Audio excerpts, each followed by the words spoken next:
This this place over here, this is literally hell on earth over here. I'm probably at my worst right now. Some people look down on us for it. Some people think that we are the worst of the worst and we're at the bottom of the, feeding because we do sell our bodies for, if we need. I started getting high at a young age. I don't look the same as I used to look. I've lost everything, my car, my job, my family. I guess you self-medicate because I suffer from depression. They sneak up on you with all the pain you feel and all the depression and all that. Just be like, they take your mind off for a second. I miss them so much, and I just don't know why. Like, I know what I need to do, and I don't know why I can't do it.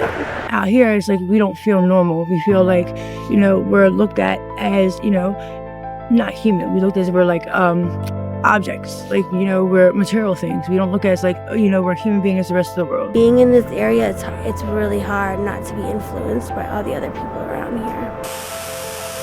So my name is Taylor. Originally I'm from Connecticut. I've been here in Maryland for 16 years. When I first came here, I came down to this area I was using, and then I got clean for a long time because I had a son, and I just relapsed December 2024. So that's really hard for me because I've been away from my son. This place over here, this is literally hell on earth over here. I mean, I don't look the same as I used to look. I've lost everything, my car, my job, my family, my support system. So what brought you to Baltimore?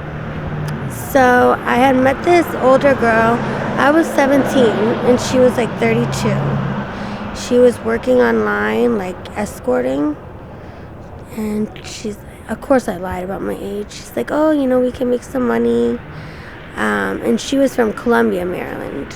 So we ended up coming down here and to this area. And I got stuck, just as many people do.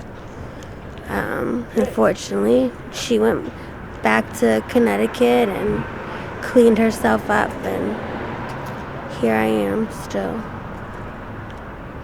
at 33. So who introduced you to using? Her. She did. Like when I first came here, I didn't have a dope habit.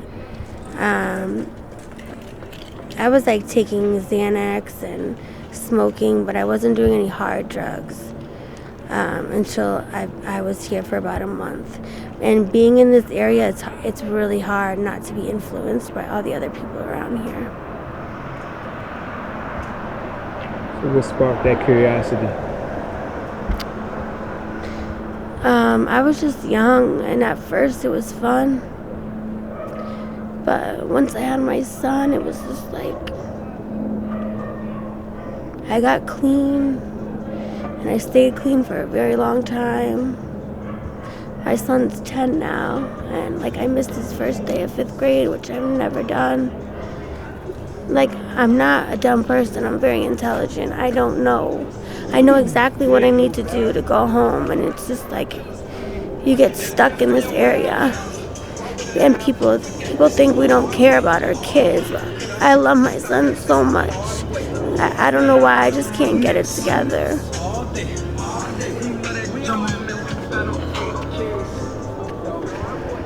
How long of clean time did you have? So, I got pregnant when I was 22 and I got clean. I relapsed when I was 24. My son was about 2, but at that time when I relapsed, I was able to stay at home because my son was so young, he didn't know what was going on. And then I was clean for,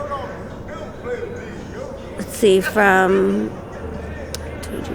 the age of 24 up until I relapsed December 2024. And now he's 10, so his father kicked me out, which I totally understand. You can't be in the house using around a 10-year-old. It's just, I get really emotional every time I talk about him. You miss your son a lot? I miss him so much. And I just don't know why. Like, I know what I need to do, and I don't know why I can't do it.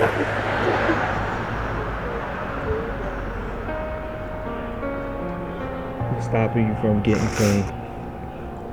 I don't know. Like, I've been his father all summer. My son was in Cape Cod with my mom on vacation, and his father helped me spend thousands of dollars getting me clothes, hygiene products, and into different programs, and I would just leave. And it's like, the minute I feel a little uncomfortable, that's it, I'm gone. And I'm an adult. I need to get over it. I made these choices. I did this. Like, my biggest fear is like that I'm gonna die out here before I see my son again. That's all I think about. These people out here, they don't talk about their kids. And that's all I think about. I try to use to like put it in the back of my head, but and then I wonder, I'm like, how is he gonna act when I do come home? How is he now? Like, that's traumatizing for a kid.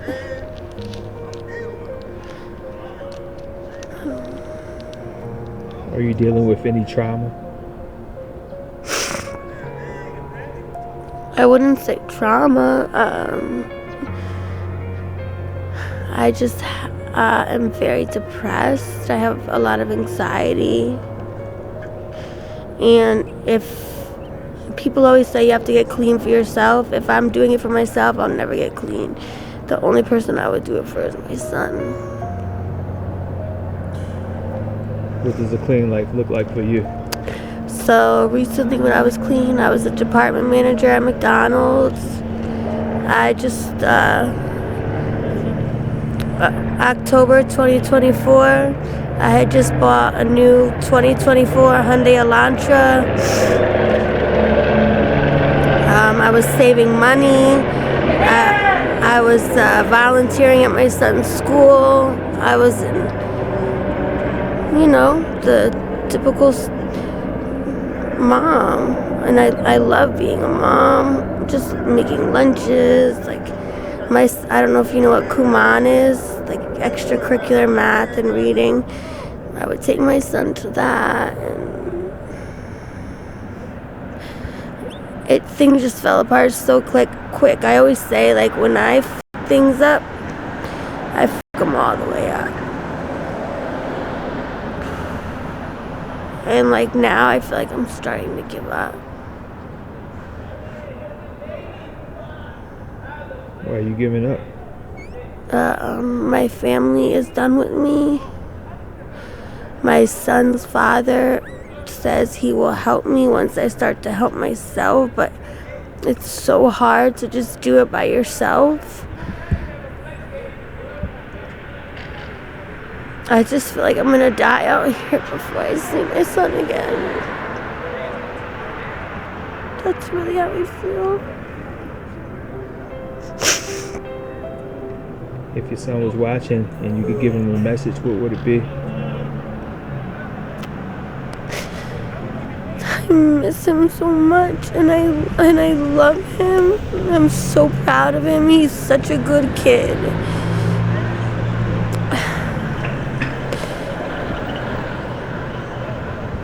And that nothing I am doing has anything to do with him. He's an amazing kid. I'm sorry.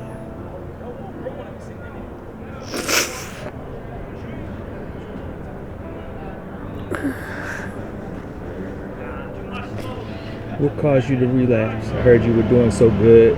You had everything going on good. You had the car, the job. What caused you to relapse? So before I got my car in my name, I was driving one of my son's father's cars, so it was in his name.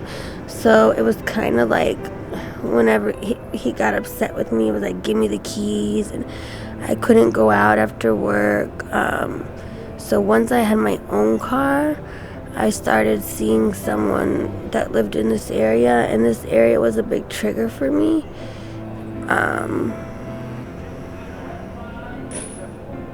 And I just made the worst decision ever by doing it one time, thinking that I can control it.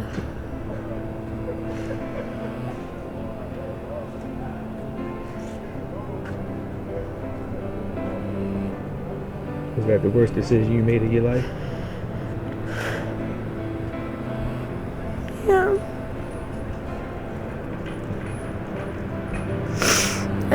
I missed my son's first day of 5th grade. I missed Halloween with him. His birthday's December 6th.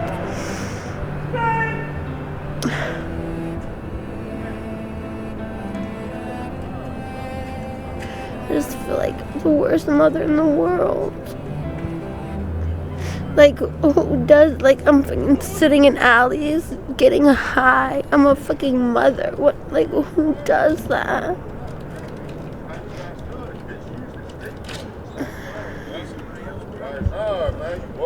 You think rehab works for, did it work for you? No, what has worked for me was getting on a methadone program. So for the long period of time that I was clean, I was on methadone. Whenever I go to like an inpatient program, I end up leaving. So I feel like I need to get back on methadone. I feel like I'm just too weak to detox and go into like an inpatient program. And now it's really hard because I don't have a support system. It's just me. What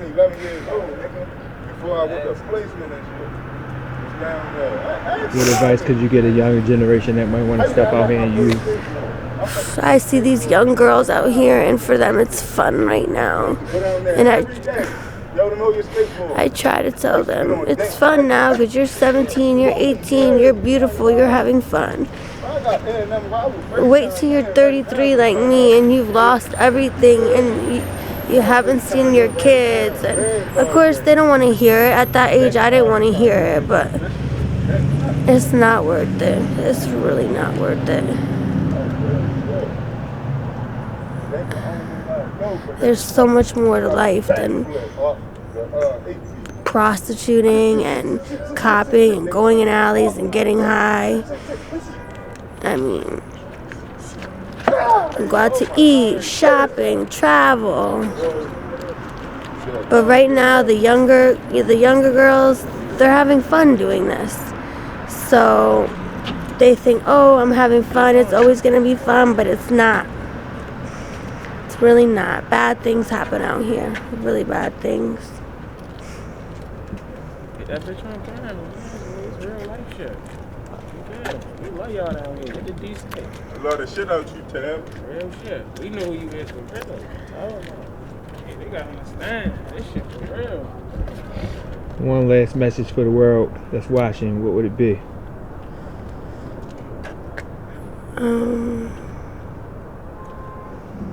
For the world,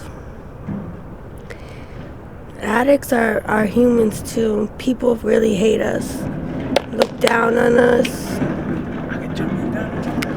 But we're humans too. We have feelings. We hear the stuff they say when we walk by. Real shit. We're humans too. And that shit really hurts. That's how you end it. Taylor, we love you. Feel me hug. Come on, it's real shit. Come on. Bro, you know her baby, you used to let her down? Yeah, this shit Oh, real. That's why we love y'all down here. You feel me? But at the end of the day, you gotta want. What you 60 preaching and days. saying, you gotta want it too, though. You feel me? Because that shit look good on you. Dummy. That's what I'm saying. 30 to 60 days, she want transformation. In 60 days, a nigga will see her and be like, man, I'm trying to make her my girl. My name is Jessica. I'm 35. I am originally I grew up and was born in Baltimore City, Mount Clair area, but then I moved out to the county, and I've been out in the county ever since till just this past year, October. I moved back down to the city in Morrow Park. I'm an addict, of course, active addiction. I mean, it's self-explanatory. I'm probably at my worst right now. I've been out here since, addiction. I've been out ripping and running, using drugs since 2017. I was 27. Well, I was 28. I just turned 28 when I started using. So I'm a late bloomer. It's horrible, to say the least. Cold nights like tonight is the worst, when you really don't have nowhere to go, and, you know, you rely on, here's a female, tricking to survive. Some people look down on us for it. Some people think that we are the worst of the worst, and we're at the bottom of the, feeding, because we do sell our bodies for, the shit we need. But to me, it's a job. It's a 9-to-5 type thing, It's just like a hustler going out and selling his drugs. That's the quickest way to get cash. This is the quickest way for us females to get cash. It's scary. It's a scary thing.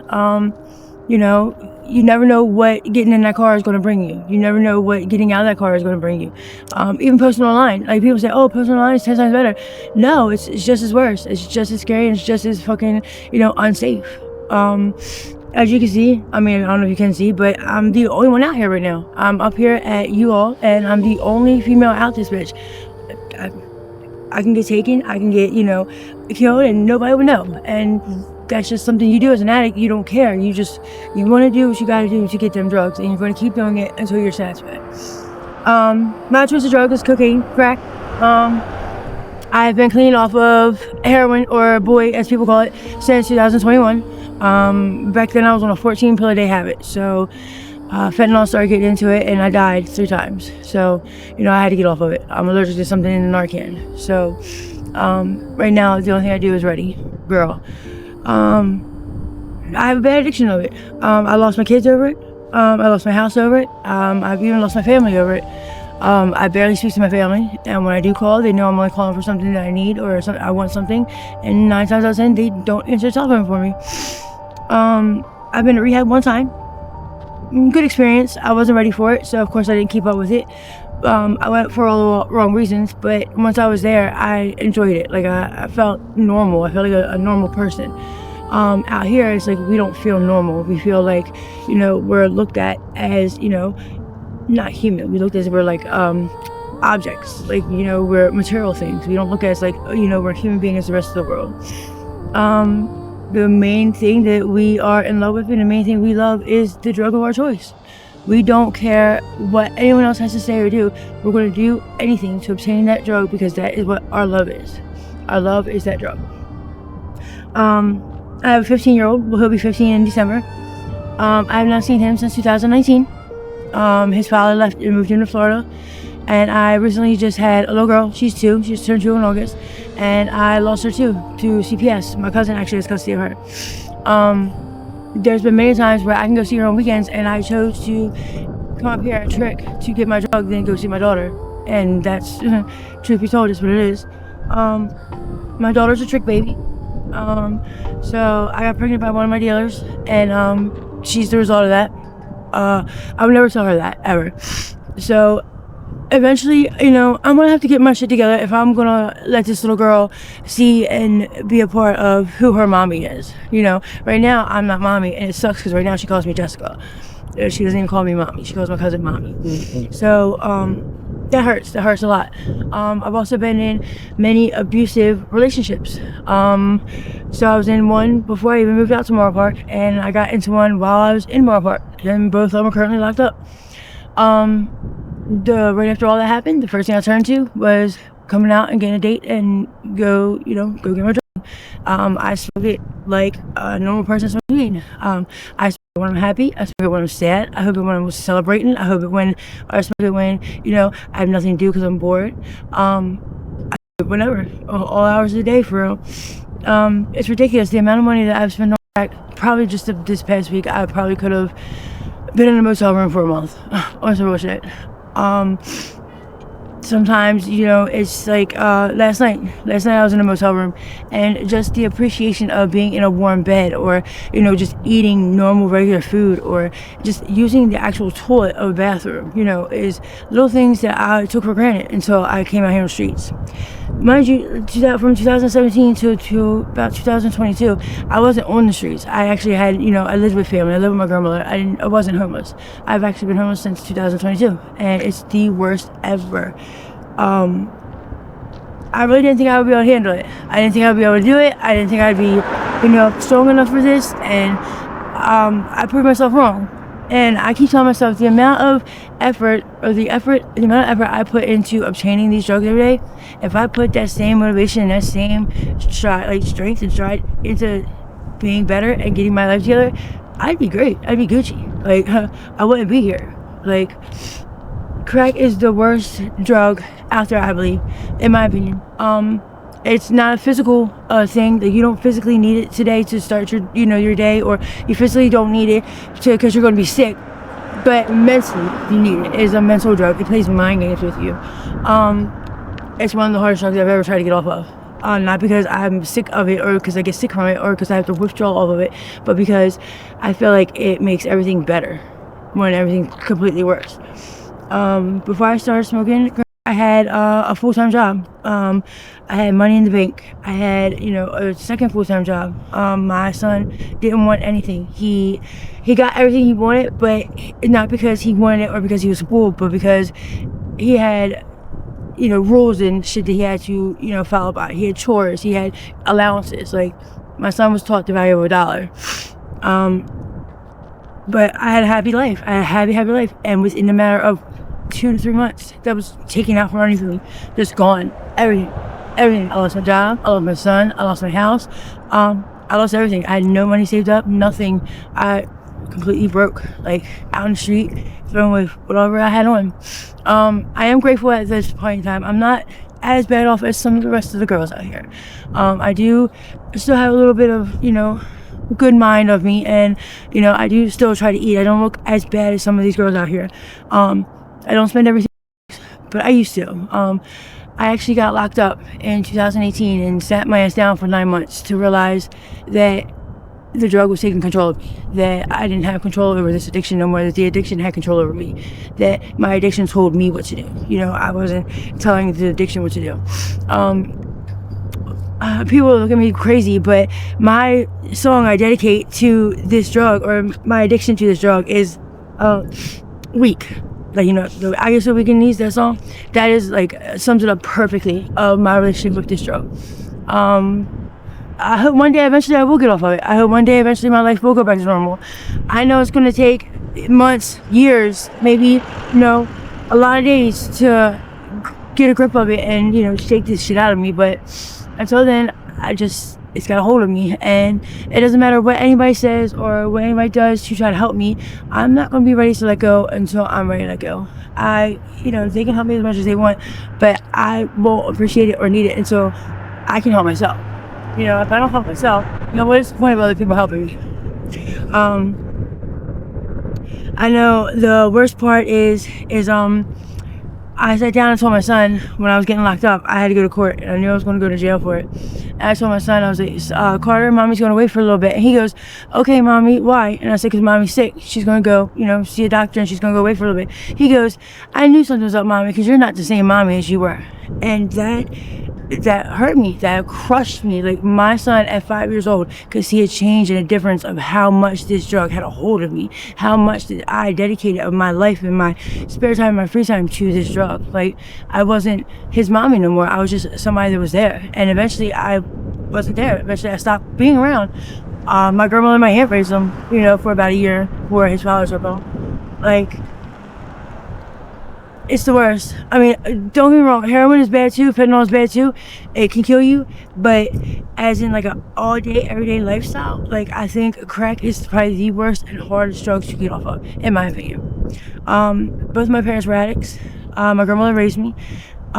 We were inner city kids, born down Montclair. My mom attracted HIV in 1997. By 2000, it was full-blown AIDS, and by 2004, she had died. She was 32 years old.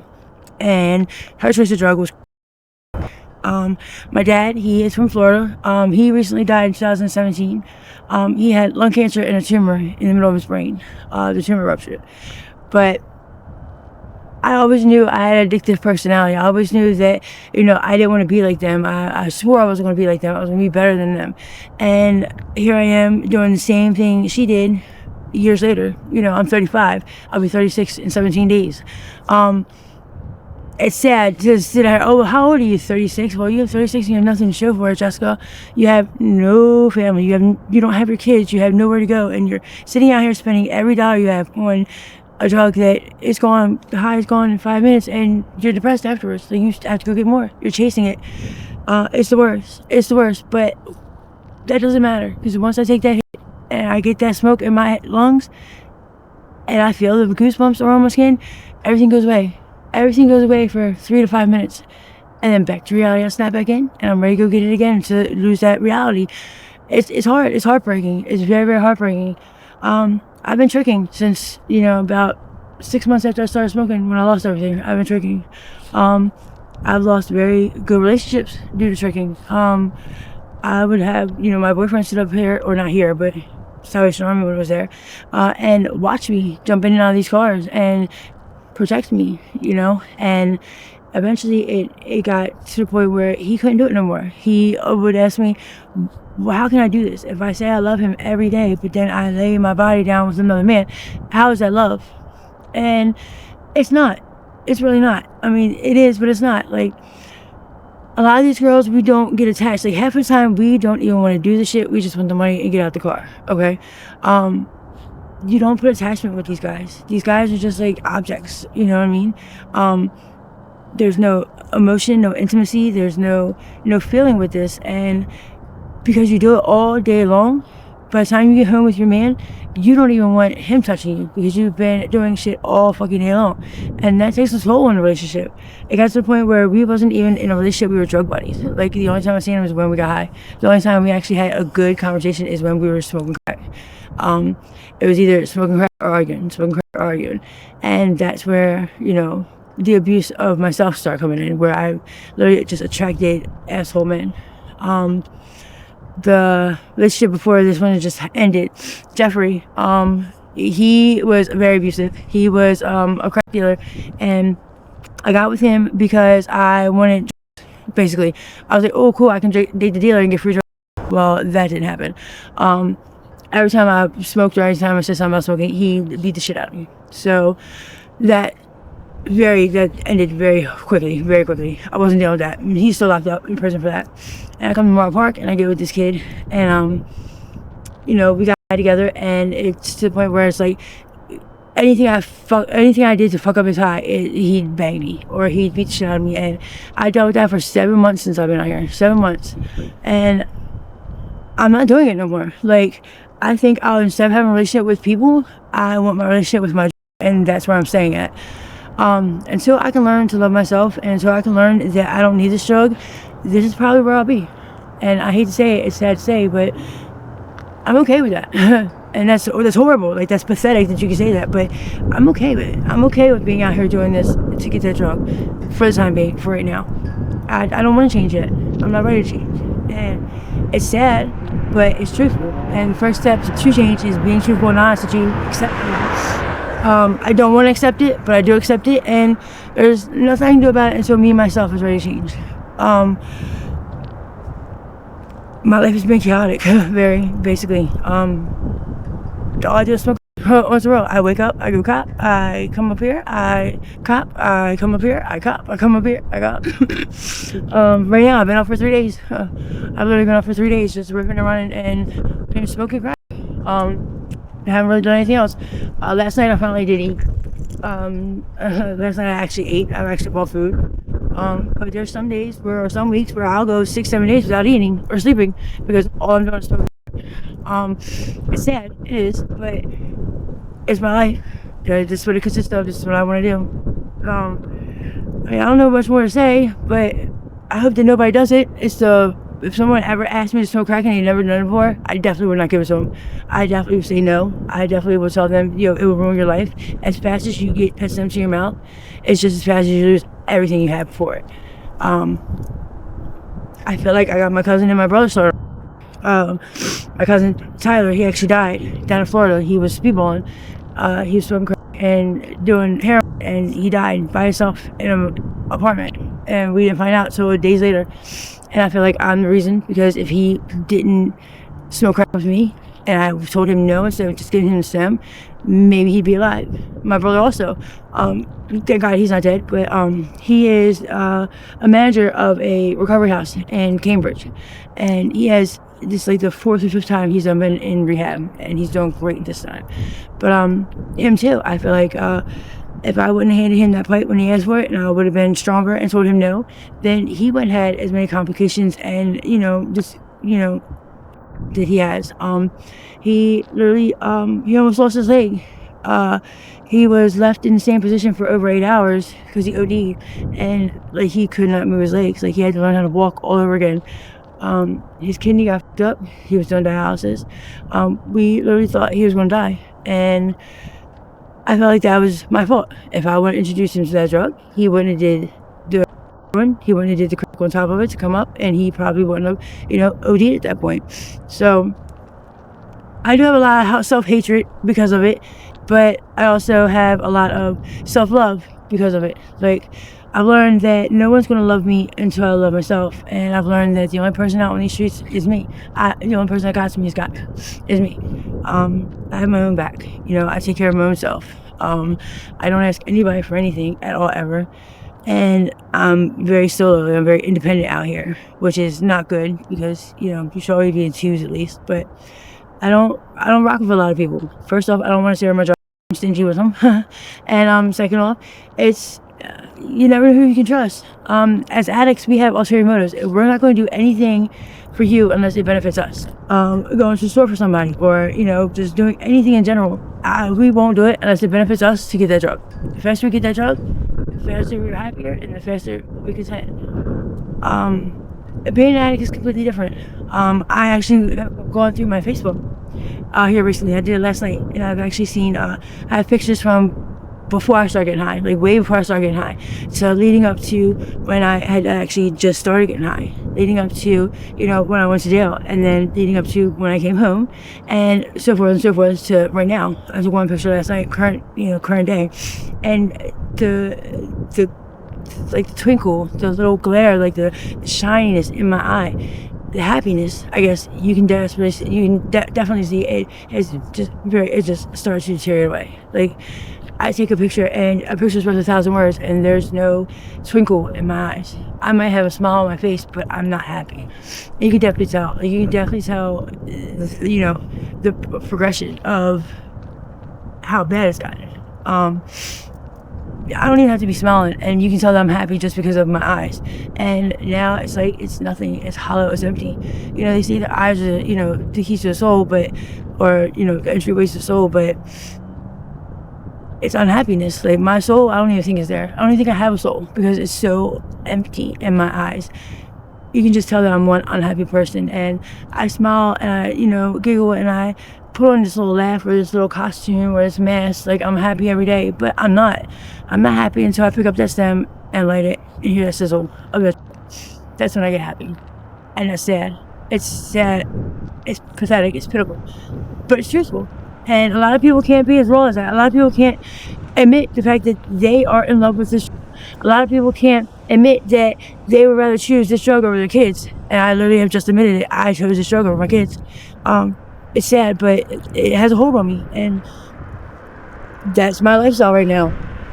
Eventually I want to do right. Eventually I want to get clean.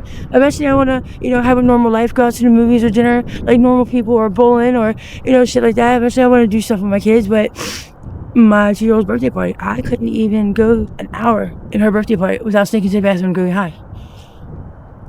Pathetic, pitiful, but it's the truth. That's my life. This is me, and I don't intend for anybody to accept me because I don't really give a fuck.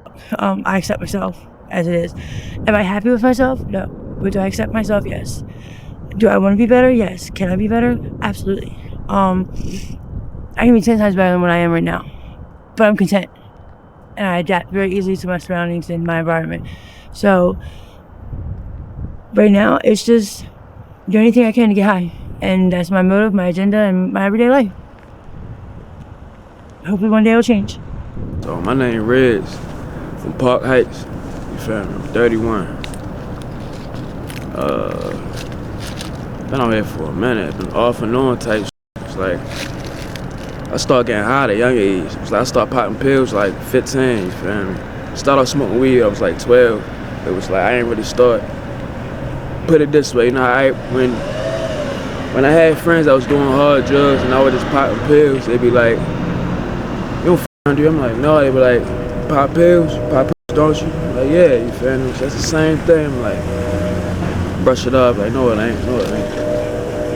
Slowly but surely, everybody that I be cool with now, they be like, "How you start?"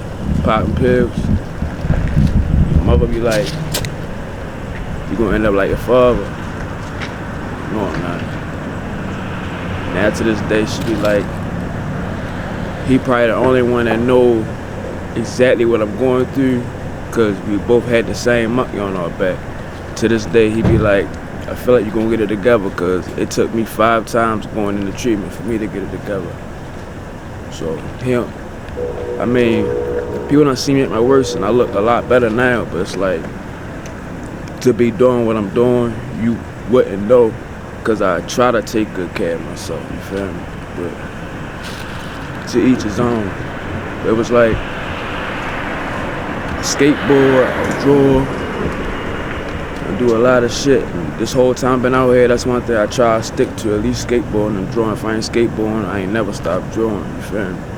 I was nice on the skateboard too, but that's a conversation. Let me know what you need. I'm a draw, motherfucker. Niggas don't be telling niggas how good I can draw.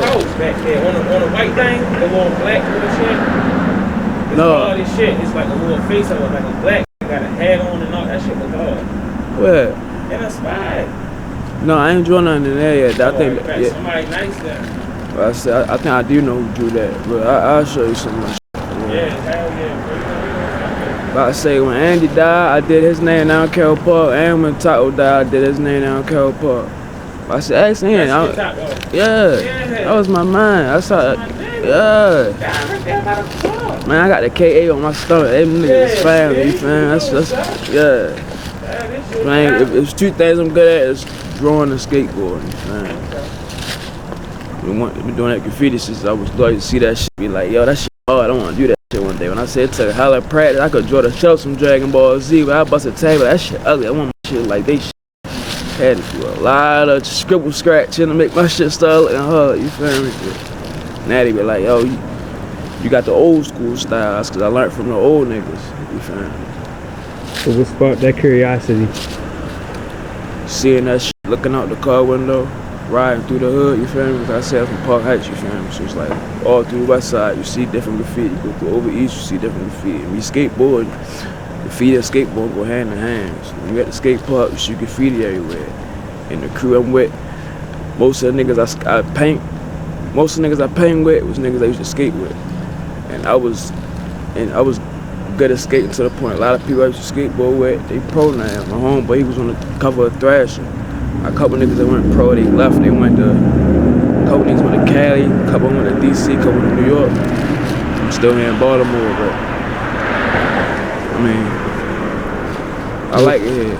Like, you need to get out of Baltimore to, I guess, people leave their hometown to find themselves, you feel me? That ain't why I want to leave. I want to explore shit. I'll never forget where I came from, you feel me? But What made you start using? besides the fact that, well, I mean, I started smoking weed because I you feel me? I wanted to party. I wanted drinking up, be around my family and shit. You feel me? You know, we in the cookouts and all, everybody smoking and drinking. You see how they feeling good, you feel me? But skateboarding too. But like, when it came to like popping pills, all that other dumb shit, I guess you still self-medicating because I suffer from depression and shit like that. they had me on like medicines and shit, like Folkland and Prozac and shit. That shit made it worse. The one day I didn't take my medicine, I went to school, I had a way better day than the day that I went to school and took my medicine. Let me go to school and not take none of that ADHD medication, none of that shit. I go in that motherfucker, cut class, smoke a bunch of my niggas and go to class. I'm gonna have a good ass day. I might not do good academically, but I'm happy, you feel me? So who introduced you to the harder stuff? I mean, I ain't gonna say it was peer pressure, cause I always blame myself. I guess you could say curiosity killed the cat, cause Bro, right there too, bro. I see people doing certain shit, and me wondering why they feel so good, and I ask them what they was on, they tell me, and I be wanting to try for myself. Like, every time I escalated, it was a choice I made on my own. I'd be like, I mean, I don't know. I mean, experiment type shit. I mean, I was.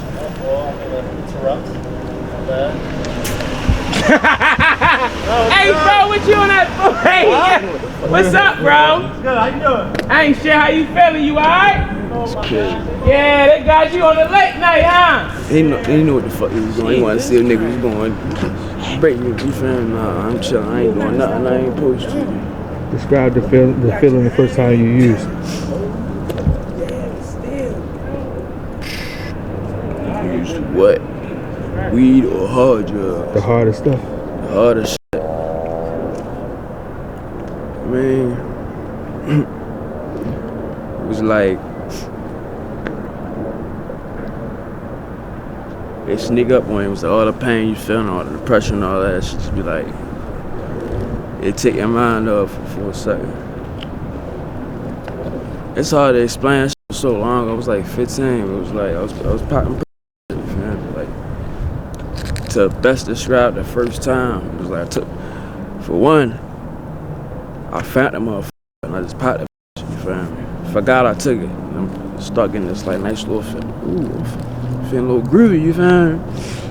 It was like got real warm, just calmed down a little bit. You feel me? Once that shit went up, then you just be sleeping. For one, you sleep good as a motherfucker.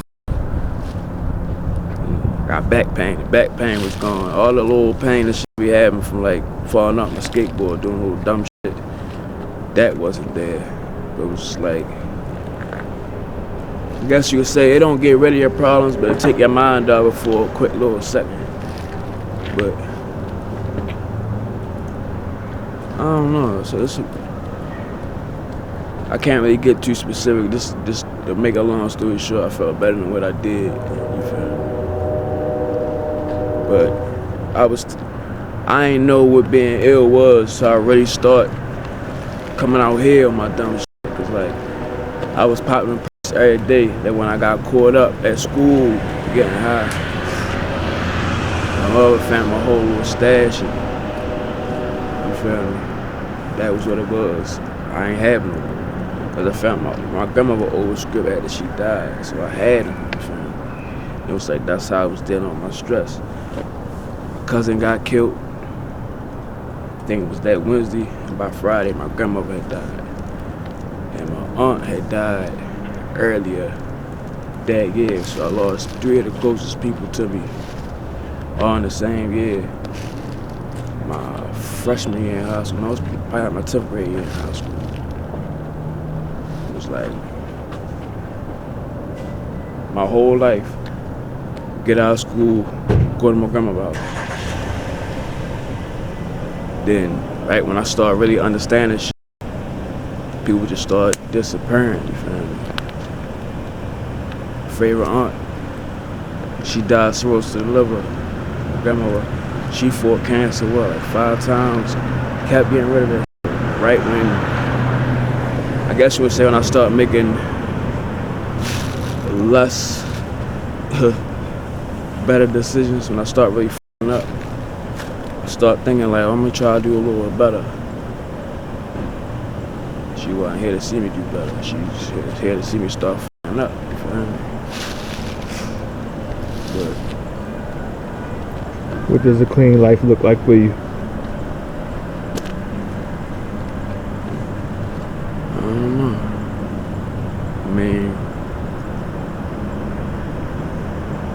being able to do the shit I want to do without having this monkey on my back. Like, I can enjoy my day and make a living without having to worry about how much of this am I gonna have to spend supporting my habit. Being able to sleep in without waking up, looking at the time like, all right, keep going back to sleep, wake up. All right, I don't feel too bad, go back to sleep, wake up. I don't feel too bad. You got that habit, you're gonna keep trying to get that extra sleep. When you sleep in and you get to enjoy that sleep, you be happy about it. Cause let you do some shit that don't hold you. When you wake up ill, yeah, you gonna know. You gonna regret not getting up early like you were supposed to. That's why it says the monkey on your back. Cause you laying down there and see that motherfucker stomp your back. Bitch, get up. You know you gotta get yourself together. You know you got shit you gotta do. Cause you getting up, you trying to run around. When you get up early and you still feeling yourself, you can move around, do what you gotta do. That's like trying to get up and go to work.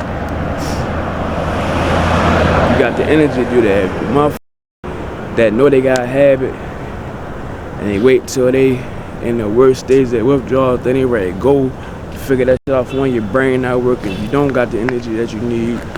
You just lethargic, all of the above. You f***ed up. You feel me? So it's even harder to do. That's like trying to do something while you're angry, depressed, and you're tired.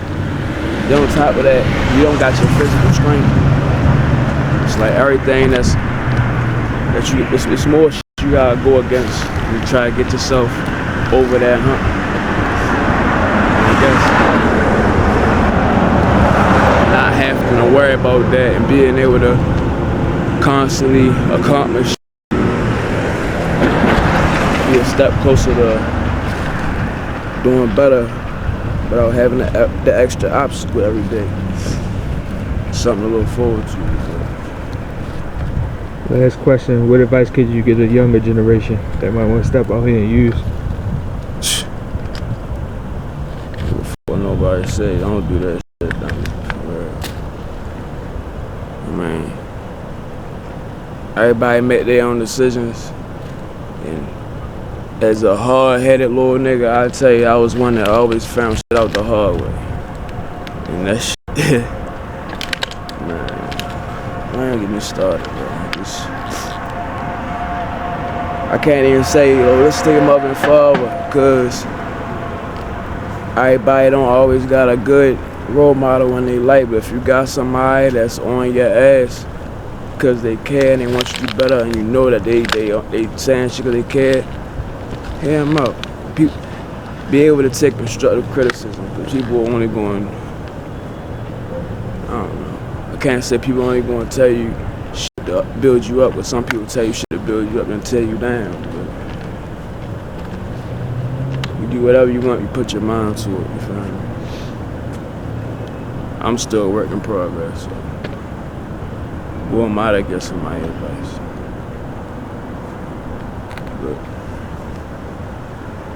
But all I can say is keep trying. As long as you wake up, as long as you're here on this earth, you got a chance to do better.